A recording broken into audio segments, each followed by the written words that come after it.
یہ حکمران سمجھتے ہیں کہ ہم نے غازی کو پھانسی لگا لیا، تم انتظار کرو عرش کا رب تمہارے ساتھ کرنے والا کیا ہے، تمہارے ساتھ اب سلوک کیا ہوگا۔ ہم تو مجبور لوگ ہیں،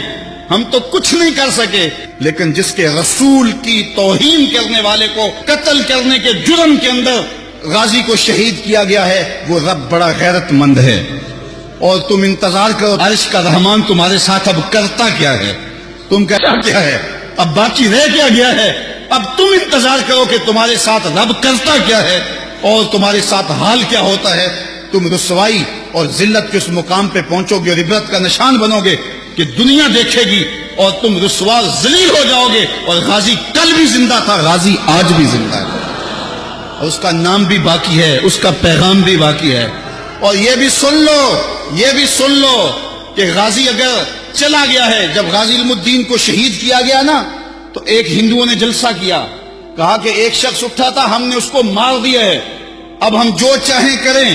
تو ایک مسلمان جلسے میں بیٹھا تھا، اٹھ کے کھڑا ہو گیا،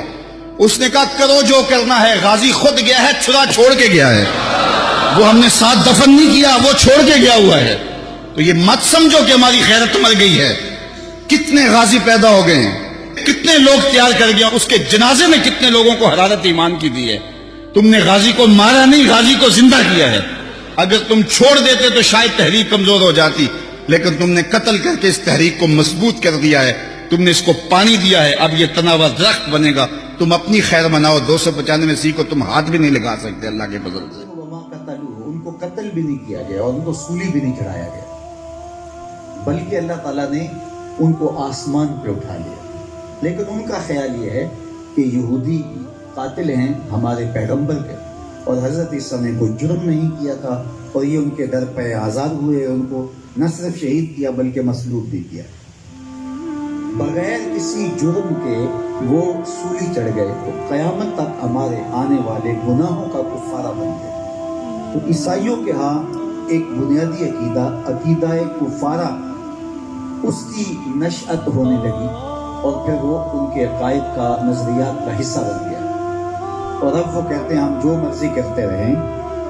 ہمیں کوئی سزا نہیں ہوگی، اس لیے کہ ہمارے نبی، ہمارے پیغمبر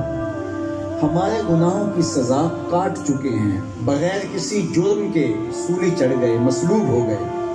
تو وہ ہمارے گناہوں کی سزا ہے جو ہمارے پیغمبر نے کاٹی۔ تو یہودیوں کا نظریہ یہ کہ جو ہمارے بڑوں نے جرم کیے اس کی سزا ہم کاٹیں گے، اور ان کا نظریہ یہ کہ جو ہم جرم کر رہے ہیں، کرنے جا رہے ہیں، ہمارے بعد میں آنے والے کریں گے، ان کی سزا ہمارے پیغمبر پہلے کاٹ چکے ہیں۔ یہ دونوں نظریات افراط و تفریق پر مشتمل ہیں اور گناہ پر دلیر کرنے کا ذریعہ ہے۔ جب سزا ہر صورت میں ہونی ہے تو پھر بھی مجرم گناہ پہ دلیر ہوتا ہے۔ جس کو سزائے موت کا حکم ہو جائے اس کو خصوصی نگہداشت میں رکھا جاتا ہے، یا جو اشتہاری قرار پا جائے